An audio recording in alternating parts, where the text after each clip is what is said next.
Alors Jérémy Cléda, bonjour. Peut-on être engageant, intéressant et rentable? C'est le thème de cette nouvelle séquence. On a 10 minutes pour en parler avec vous. Jérémy, vous êtes le fondateur de Welcome to the Jungle.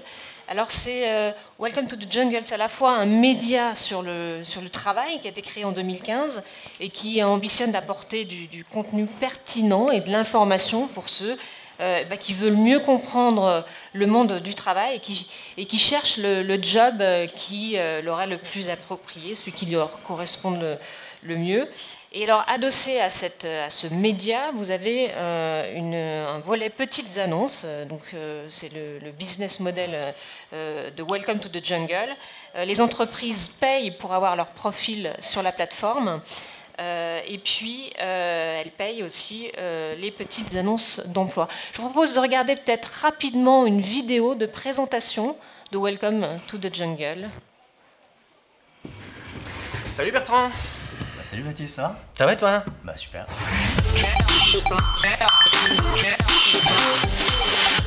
Mais je suis ravi de te voir, mais on devait se voir? Ah non, pas du tout, je suis passé au bureau pour lire une petite revue. Tu sais, moi j'aime bien lire, ça me détend, puis j'aime bien ça. Évidemment que toi je suis pas venu lire. Tu te fous de ma gueule ou quoi?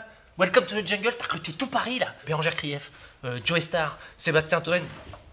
Il manque pas quelqu'un là. T'as recruté tout le monde? Et il manque pas quelqu'un? Attends, c'est quoi là? Donc Welcome to the Jungle, c'est devenu le PSG. Et moi je suis qui là-dedans? Je suis Atem Ben Arfa? Et toi tu te prends pour Unai Emery? Oh mec, niveau pento. Faut falloir se calmer, hein, parce que tu lui arrives pas à la cheville. Hein. 7, 8, 9, 10. Pourquoi tu me recrutes pas? Attends mec, j'ai plus de 300 000 followers sur Twitter. 300 000 followers, c'est ce que c'est? Si on fait une élection municipale et que tous mes followers ils votent pour moi, mec, je peux être maire de Dijon. T'as pas envie de prendre le maire de Dijon? Ouais, c'est vrai que Dijon en plus. Bah oui, c'est hyper bien Dijon, c'est hyper mal desservi, mais c'est super. Pourquoi tu me prends pas dans Welcome to the Jungle? Y a bien un poste? Est-ce que t'as un bodyguard? Non. Non, t'as pas de garde du corps. Eh ben je peux très bien faire ton garde du corps. Qu'est-ce que tu te dis avec ma tête de Pierre Richard? Qu'est-ce que tu te dis là? Qu'est-ce que tu te dis? Bah, je me dis surtout que tu me fais flipper. Évidemment que je te fais flipper, je suis un malade moi, on m'appelle le Teddy Riner blanc. Eh ouais mon pote, moi je suis comme ça, moi j'ai fait du taekwondo 4ème C au collège de la Chaussonnière. Eh, ceinture jaune direct. Tu veux que je te montre? Regarde bien. Ah putain. Fais une story sur Instagram parce que quand je vais la péter, tu vois, trop tard. Bah parce que c'est une étagère de chez moi, c'est mon étagère à shampoing. Et j'ai pas envie de la péter en fait. Je fais ce que tu veux, Bertrand. Recrute-moi, je fais ce que tu veux, je suis dispo. Développeur. Développeur, mais moi je peux développer n'importe quoi, je te développe des photos, je te développe des phrases, des syntaxes, des dissertes, je te fais ce que tu veux, je suis un développeur dans l'âme moi. C'est un peu plus complexe que ça parce qu'on recherche des développeurs front-end. Des développeurs fontaine. Wow, mec, attends, j'en ai vu des trucs dégueulasses, mais là non. Moi je mange pas de ce pain-là. Je veux bien, mais faut changer les draps, c'est insupportable. Le truc, ce serait tout le temps devant ton ordi. Enfin, je sais pas si.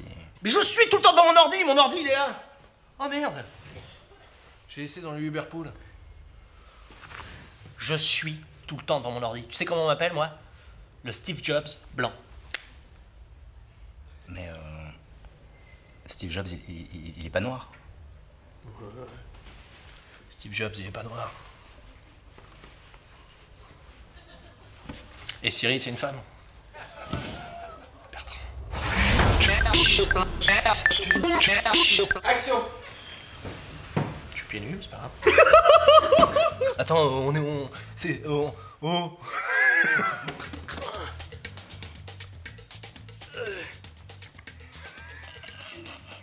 Reste avec moi. Tu me regardes pas. T'as un strabisme? Non.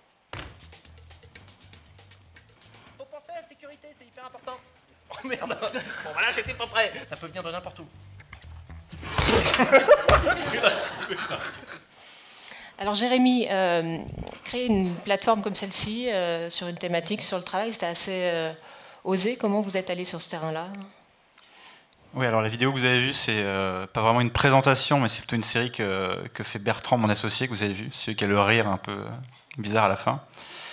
On a eu cette idée, tout simplement, en fait, on s'intéressait aux expériences qu'on peut tous vivre sur Internet.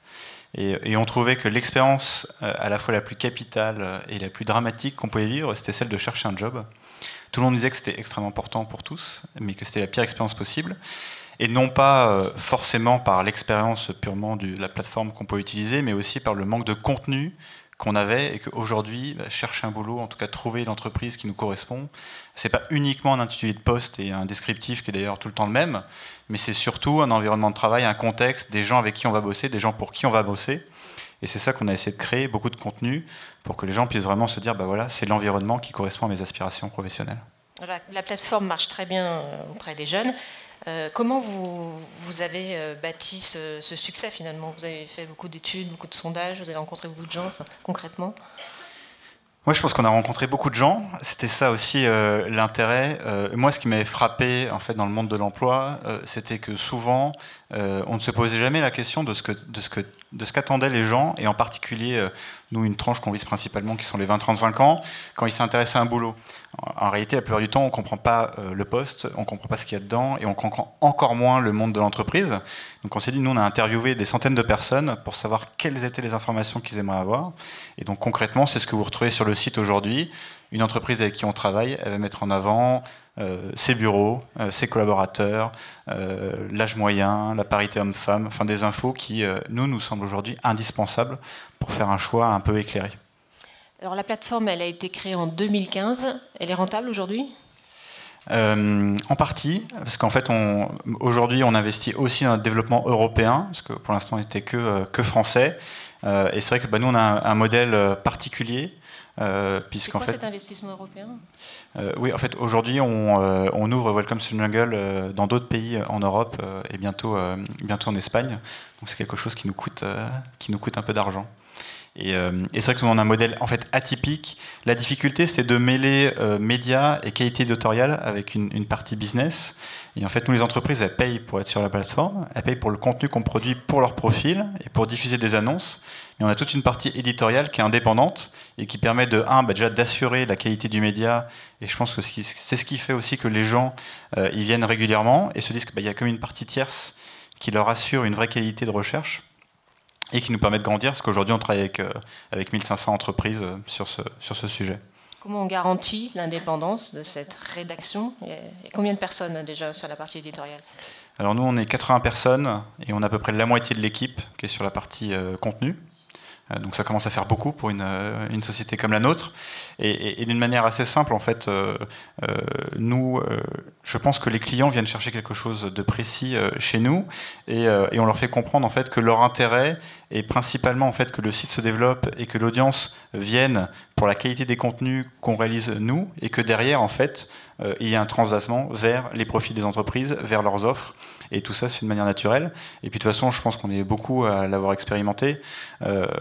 Nous, ce qu'on constate, c'est que les contenus en brand content qu'on a testé aussi un moment quand même pour voir étaient assez peu efficaces. Parce que le discours corporate après l'emporte et du coup la valeur fondamentale de Welcome, c'est quand même la transparence. C'est de dire aux candidats, voilà, en fait, on ouvre les portes des entreprises et on vous offre plus de clarté et de visibilité. Et du coup, ce message ne marche plus dans ce contexte-là. Pour le développement en Europe, que vous évoquiez tout à l'heure, vous avez besoin de lever des fonds. Comment ça s'opère ? Oui, nous on a levé 9 millions d'euros en tout pour développer la marque. Donc ça fait un peu d'argent pour le faire. Je pense que c'est indispensable. Investisseurs ? Pardon ? Vous avez levé auprès de qui ? Auprès de fonds français principalement et d'investisseurs privés. Et c'est vrai que c'était indispensable pour nous parce que je pense que notre sujet est très particulier, l'emploi, le travail. C'est un sujet qui est très sérieux et donc vous avez une exigence de contenu qui est nécessaire en amont pour intéresser les gens et pour répondre à leurs besoins. Merci beaucoup. Merci Jérémy. Merci Jérémy, merci Fabienne.